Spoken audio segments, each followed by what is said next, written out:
வணக்கம்,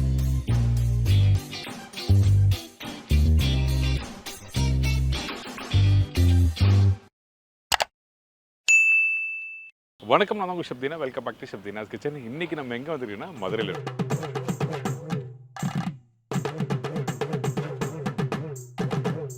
அதுவும் பர்டிகுலராக நான் எங்கே இருக்குன்னா, அழகர் வந்து பாலத்தில் தண்ணியில் இறங்குவோம் சொன்னேன், அந்த இடத்துல இருந்தால் நான் பேசிகிட்டு இருக்கோம். இன்றைக்கி நம்ம மதுரையில் கோவில் பிரசாதங்கள், அது தொடர்ந்து இன்றைக்கி பார்க்க போகிறது வடை. இந்த வடை பர்டிகுலராக பார்த்தீங்கன்னா, இந்த கருப்பு உளுத்தம் பருப்பு வச்சு அந்த காலத்தில் எல்லோரும் பண்ணியிருப்பாங்க. ஏன் கேட்டிங்கன்னா, இந்த கருப்பு உளுத்தம் பருப்பு எப்போவுமே நம்ம வீட்டில் இருக்கும். ஸோ அதையே வந்து நல்லா அரைச்சி அதுக்கப்புறம் பண்ணுவாங்க. இந்த கருப்பு உளுத்தம் பருப்பை வச்சு கோவிலில் எதுக்காக பண்ணுறாங்க? புரட்டாசி மாதங்களில் பெருமாள் கோயிலில் ரொம்ப விசேஷம். ஓகே.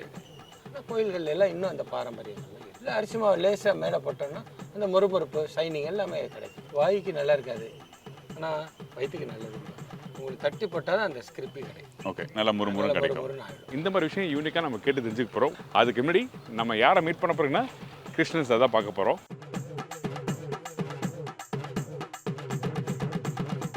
சார் வணக்கம். வணக்கம், எப்படி இருக்கீங்க? நல்லா.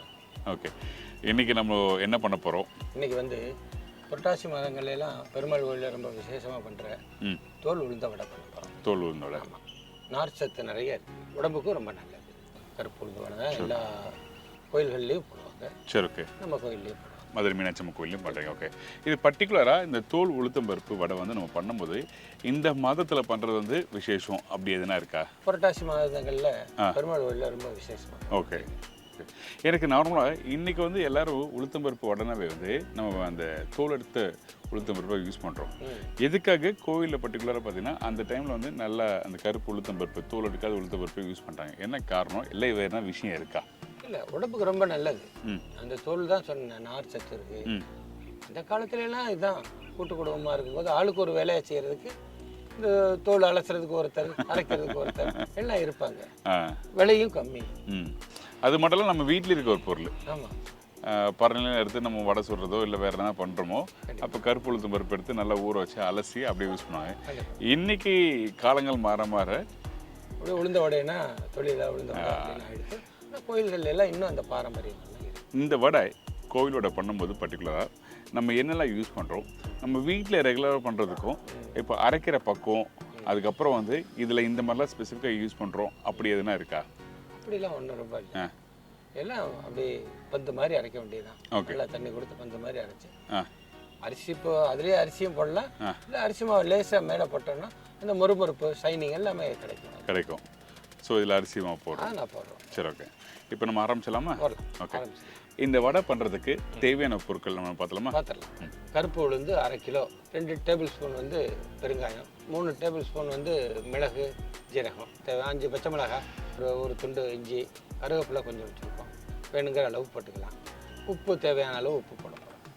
வடை போட்டு எடுக்கிறதுக்கு காடியா கடலெண்ணெய் எடுத்து. இந்த ரெசிபிக்கு தேவையான பொருட்கள் பார்த்தாச்சு. ஃபஸ்ட்டு நம்ம என்ன பண்ணுறோம்? ஃபஸ்ட்டு உளுந்த ஊற வைக்க போகிறோம். சரி. ஊற வச்சு அதில் தொலியை நல்லா 1க்கு 3 தரம் அலசி தொலியை நீக்கிட்டு கொஞ்சம் அரிசி சேர்க்கலாம், இல்லை அரிசி மாவே சேர்த்துக்கலாம். ஓகே. அதில் எதுவும் போட வேண்டாம், அப்படியே அது கொஞ்சம் அரையட்டும். வேறு என்ன போட்டிங்க, உப்பு போட்டோம்னாலும் பொங்காது, அப்படியே உள்ளே இருக்கும். ஏன்னா பந்து மாதிரி பொங்கி வரும். அதுக்கப்புறம் நம்ம உப்பு சேர்த்துக்கலாம். சரி, ஓகே. சில பேர் வந்து அரைக்கும் போது வந்து இதில் மிளகு சீரகம்லாம் போடுவோம், நம்ம யூஸ் பண்ணுறோமா? போடுவோம், ஆனால் அது வேண்டாம். அதெல்லாம் போட்டோன்னா அது அப்படியே அமுங்கிடும். ஓகே, பொங்கி வராது, உளுந்தோட தன்மை மாறிடும். சரி, ஓகே. நம்ம எடுத்துட்டு மேலே போட்டுக்கலாம். ஸோ அதனால் நம்ம வந்து அரைச்சிட்டு அதுக்கப்புறம் தான் நம்ம போட ஆரம்பிக்கிறோம். ஓகே. இப்போ இதில் வந்து நம்ம பச்சரிசிலாம் போடுறோமா? பச்சரிசி போடுறோம். சரி. எவ்வளோ போடுறோம்? சும்மா ஒரு கை போட்டால் போடுறோம். ஓகே. முறுமுறுப்புக்கு தான் போதுமா? போதும். ஓகே. இந்த அரிசி எதுக்காக இந்த இடத்துல யூஸ் பண்ணுறோம்? முறுமுறுன்னு. ஓகே, அது முறுமுறுன்னு வர்றதுக்காக மட்டும்தான் எல்லா அரிசி யூஸ் பண்ணுறோம். சரி, ஓகே. இப்போது தண்ணி வேணும்ல? ஆமாம். ஓகே. உளுந்து 3 தரம் அலசணும். ஓகே, 3 தரம் அலசினா போகிறோம். அதுக்கு மேலே எவ்வளோ தொலி இருந்தாலும் இருக்கட்டும். உங்களுக்கு இப்படி அலசும் போது மேலே வந்துடும், தொலியெல்லாம் மேலே வந்துடும். வர 3 தரம் அலசி ஊற்றினாலே போகிறோம். மீதி இருக்கிற தொலி இருந்தால் இருக்கட்டும், நல்லா இருக்காது. Okay, okay. அது மட்டும் இல்லாமல் பெரும்பாலும் வந்து இந்த கருப்பு உளுத்தம் பருப்பு நீங்கள் வீட்டில் வாஷ் பண்ணும்போது நல்லா வாஷ் பண்ணுங்க. மண் இருக்கும்.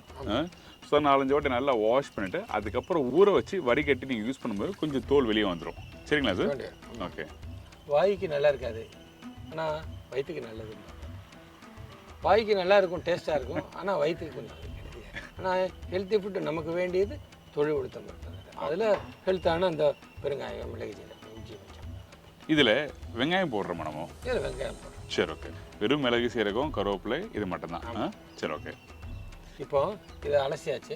இதை நான் அரைச்சி தனியாக வச்சுருக்கேன். அந்த மாவை எடுத்துட்டு இப்போ இதை அரைச்சி வச்சிருக்க பக்குவம் என்ன? அரைச்சி வச்சிருக்கிறது நைஸாக அரைச்சிருக்கோம். ஓகே.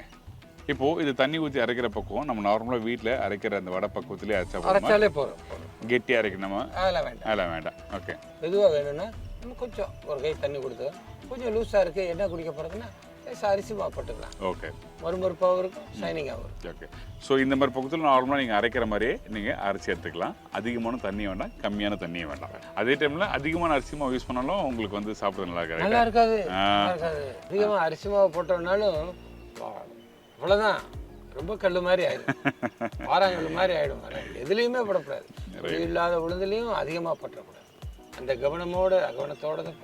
எதுக்காக பர்டிகுலராக இந்த இடத்துல அந்த அரிசி மாவு யூஸ் பண்ணுறேன்னா அந்த கொஞ்சம் லூஸாக இருக்குன்னா கண்ட்ரோல் பண்ணுறதுக்கும், இன்னொன்று கொஞ்சம் கிறிஸ்பியாக வரதுக்கும் தான்.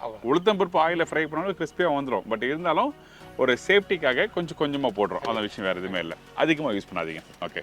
இப்போ அடுத்து நம்ம என்ன பண்ணுறோம் சார்? இதை கலக்கிக்கலாம். இஞ்சி, பச்சை மிளகாய், பெருங்காயம், மிளகு, ஜீரகம் போட்டு இதை கலக்கி பாருங்க. இப்போ இந்த இஞ்சி, பச்சை மிளகாய் எல்லாம் போட்டுருமா? ஓகே. போதுமா? ஓகே. இஞ்சி போதும். இதுக்கப்புறம் நம்ம என்ன போடுறோம்? மிளகு, ஜீரகம். ஓகே. இப்போ இந்த மிளகு, சீரகம் ரெண்டுத்தையும் ஒன்றா போட்டு வச்சுருக்கோம். ஒன்றா பொடிச்சு வச்சுருக்கோம். ஓகே. ஆமாம். இது வந்து முழு மிளகாய் இருந்தாக்கா அப்படி அப்படியே நம்ம துப்பிடுவோம் இல்லையா, இது அப்படியே சாப்பிடுவோம். ஓகே. இது வந்து இம்யூனிட்டி பவர் ஜாஸ்தி. சீரகம், அகத்தை சீராகிறது தான் சீரகம். என்ன சொல்லுங்க? அகத்தை சீராகும். அகத்தை நம்ம உடம்பை சீராக்கிறது வந்து சீரகம். ஓகே. அதனால தான் அதுக்கு பேர் சீரகம் வச்சுருக்கோம். அதில் மிளகும் போட்டு பொடி பண்ணியிருக்கோம். ஓகே. ரெண்டுத்தையும் ஒன்றா பண்ணி வச்சுக்கலாம். ஸோ நீங்கள் வீட்டில் பண்ணும்போது நீங்கள் இந்த மிளகு, சீரகம் வந்து பொடியும் பண்ணி போடலாம். போட்டலாமா? எவ்வளவு போடலாமா? போதுமா? ஓகே. இதுக்கப்புறம் பெருங்காயம் போதுமா? இன்னும் கொஞ்சம். ஓகே. உப்பு எவ்வளவு? சரி, ஓகே. இப்போ உப்பு போட்டாச்சு. அடுத்தது கருவேப்பிலை தேவையான போதும். இப்போ நான் லாஸ்ட் டைம் ஸ்ரீரங்கம் கோவிலில் பண்ணும்போது இந்த கொத்தமல்லி யூஸ் பண்ணாமல் நான் கேட்டேன். வேண்டியது இஞ்சி, பச்சை மிளகாய், கருவேப்பிலை இது நிறைய இருக்கு. மல்லி போடணுங்கிற. ஓகே. இதே போதும். சரி, நல்லா இருக்கு. ஓகே. இதை மிக்ஸ் பண்ணிக்கலாம். சரி, மிக்ஸ் பண்ணுங்க.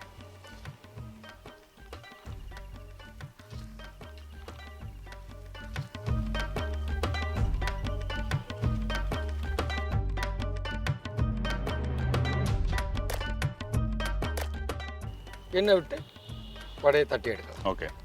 இப்போ இந்த வடை தட்டுறது வந்து நம்ம நார்மலாக வீட்டில் வடை போடுற மாதிரியே போடுவோமா? அதாவது கையில் எடுத்து ஓட்ட வச்சு போடுவோமா, இல்லை தட்டி போடுற மாதிரியா? அது இல்லை, ஒரு கையில் வடை போட்டால் அது அப்படியே ஒரு மாதிரி தம்முன்னு இருக்கும். ஓகே. உங்களுக்கு தட்டி போட்டால் தான் அந்த ஸ்கிரிப்பி கிடைக்கும். ஓகே. நல்லா முறுமுறு கிடைக்கும். ஆகிடும். சரி, ஓகே. அது ஒரு டேஸ்ட்டாக இருக்கும்.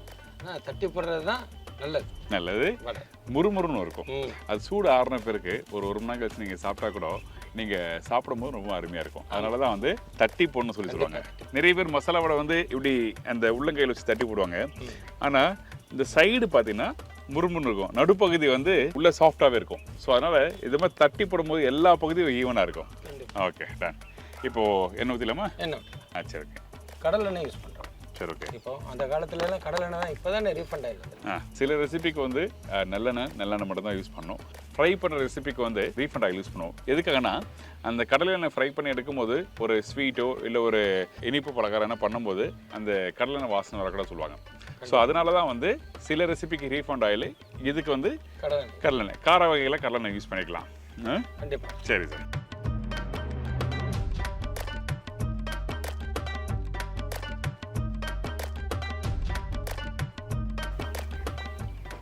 நீங்கள் தட்டி போடுறீங்கல்ல, அதை நான் பார்க்கணும் எப்படி தட்டி போடுறீங்கன்னு சொல்லிட்டு. ஏன்னா ஸ்பெசிஃபிக்காக வந்து ஸ்டார்டிங்கே சொன்னீங்க அந்த வடையை தட்டி போட்டால் தான் அந்த முறுமுறுன்னு வரும். ஓகே. இந்த வடையை எதுக்கு ஒத்த கையில் தட்டக்கூடாது சொல்லி சொல்கிறீங்க, என்ன காரணம்? ஒரு கையில் எடுத்து போடுற வடைக்கும் நீங்கள் தட்டி போட்ட வடைக்கும் நீங்கள் சாப்பிட்டுட்டு டிஃப்ரெண்ட் சொல்லுங்கள். சரி, ஓகே. அதனுடைய தன்மையே மாறும். ஓகே. என்ன சூடாகிடுது. சரி, ஓகே. இப்போ நம்ம வடை போட ஆரம்பிச்சோம். ஓகே. சார் இப்போ ஒரு கையில் வடை எப்படி போடுறது பார்த்துடலாம். நீங்கள் தட்டி போடுறதுக்கு ஒரு கையில் போடுறதுக்குரிய வடையை டேஸ்ட் பண்ணி சொல்லுங்கள். கண்டிப்பாக அந்த எப்படி முறுமுறுன்னு வந்து பார்க்கலாம். இது ஒரு கையில் போடுறோம். ஒரு கையில் போடுறோம். சரி, இது வந்து நம்ம ஹோட்டலில் போடுற மாதிரி. ஆமாம், இதுதான் கோயிலில் போடுற மாதிரி. எப்படி தட்டுறீங்க? ஓகே. இந்த மாவு எடுக்கிற பக்குவமே உங்களுக்கு வேற மாதிரி ஸ்டைல். நல்லா தட்டுறீங்களா? ஆமாம். இதில் நல்ல ஓட்டை. ஓகே, நல்ல ஒரு பெரிய ஓட்டை. ஆமாம். போட்ட பிறகு 1 by 1 போடுறோம். ஓகே, இப்போ இதை எடுத்துட்டு இது நம்ம இப்போ ஒரு கையில் போட்ட விட. ஓகே, பார்த்துக்கிட்டீங்களா? ஆனால் அதே மாவு தான். ஓகே, இப்போ தட்டி போட்டிருக்கோம். ஓகே. டிஃபரன்ஸ் இருக்கா? வித்தியாசங்கள் இருக்கு. ஓகே, பார்வையிலே இருக்கும், ஆனால் சாப்பிடும்போதும் தெரியும். ஓகே. மசால் வடையெல்லாம் தூக்கி சாப்பிட்றது. அப்படியா? ஆமாம், தொழில் உளுந்து வடை அதை விட கிறிஸ்பியாக இருக்கும், சாப்பிட்றதுக்கு நல்லா இருக்கும். இந்த மாதிரி வடை வந்து ஸ்பெசிஃபிக்காக வந்து எந்த மாதிரி சாப்பாடோ சேர்த்து சாப்பிட்டா ரொம்ப நல்லாயிருக்கும்? சாம்பார் சாதம், வெரைட்டி ரைஸ் எல்லாத்துக்குமே நல்லா இருக்கும். கலந்த சாதம் எல்லாத்துக்குமே இது சாப்பிட்றதுக்கு ரொம்ப அருமையாக. Super super super. ஓகே, இப்போ கலர் மாறுது. ஆமாம். ஓகே,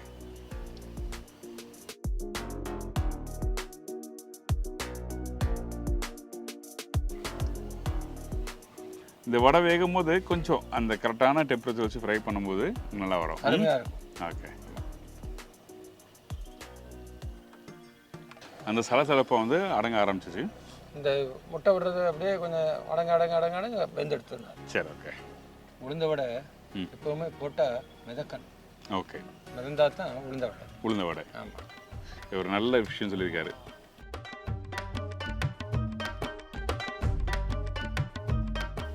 வடை ஃபைனலாக ரெடி ஆகிடுச்சு. ஓகே,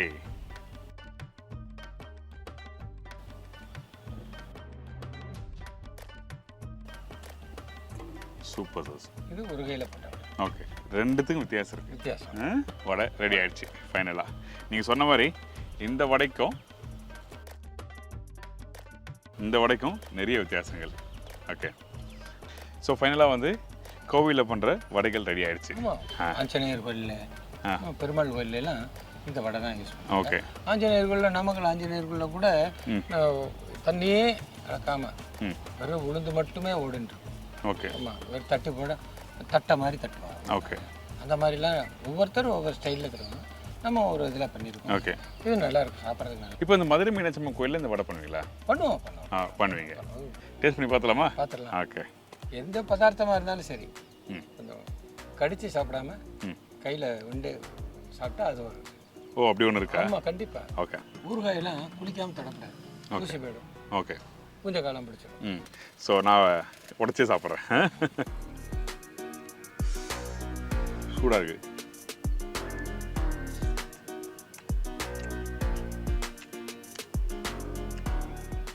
சூப்பர், முறுமுறுன்னு உள்ள நல்லா சாஃப்டா. இங்கே பாருங்களேன், சூப்பராக இருக்கு. ஆஹா, இந்த வடை வீட்டில் பண்ணி கொடுத்தாங்கன்னா ஒரு வடை இல்லை, ஒரு 4-5 வடை சாப்பிட்டுட்டே இருக்கலாம் அந்த சைஸில். இன்னைக்கு வந்து ஒரு அருமையான கோவிலில் பண்ணுற வடைகள், அதுவும் வந்து கரெக்டான பக்குவத்தில் இன்றைக்கி நம்மளுக்கு கிருஷ்ணன் சார் சொல்லி கொடுத்துருக்காரு. நிறைய பேர் உங்கள் ரெசிபி ட்ரை பண்ணி பார்த்து ரொம்ப நல்லா இருக்குது. அதுவும் பர்டிகுலராக கோவில் பிரசாதங்கள் கோவிலில் பண்ணுறவங்களே வந்து நம்ம பண்ணி காமிக்கிறது வந்து ரொம்ப சூப்பராக இருக்குது சொல்லி சொன்னாங்க. சாரோட நம்பர் ஒன்று தரேன், நீங்கள் வேணால் ட்ரை பண்ணி பாருங்கள். சாம்பார் பொடி, பருப்பு பொடி, இட்லி பொடியெல்லாம் உங்களுக்கு செஞ்சு காமிக்க போகிறோம். இப்போ வீட்டிலேயே வச்சு கேட்குறவங்களுக்கு கொடுக்குறோம். வேணும்னா விருப்பப்பட்டவங்க வாங்கிக்கலாம். என்னோட கான்டாக்ட் நம்பர் 98 427 12 857. வீட்டில் இன்னொரு number 95 97 46 31 26. Thank you sir, thank you so much, thank you. இன்றைக்கி ஒரு சூப்பரான ரெசிபி நம்ம பண்ணியிருக்கோம். ட்ரை பண்ணி பாருங்கள். கண்டிப்பாக மறக்காமல் ஃபீட்பேக் கொடுங்க. ஃபீட்பேக் ரொம்ப ரொம்ப இம்பார்ட்டன்ட். உங்கள் ஃபீட்பேக்கை பேஸ் பண்ணி தான் நம்ம அடுத்த ரெசிபி என்ன பண்ண போகிறோம்னு சொல்லிட்டு நம்ம பிளான் பண்ணுவோம். இதே மாதிரி இன்னொரு ஊரில் ஒரு புது ரெசிபி சந்திக்கிறேன். See you, bye bye, thank you.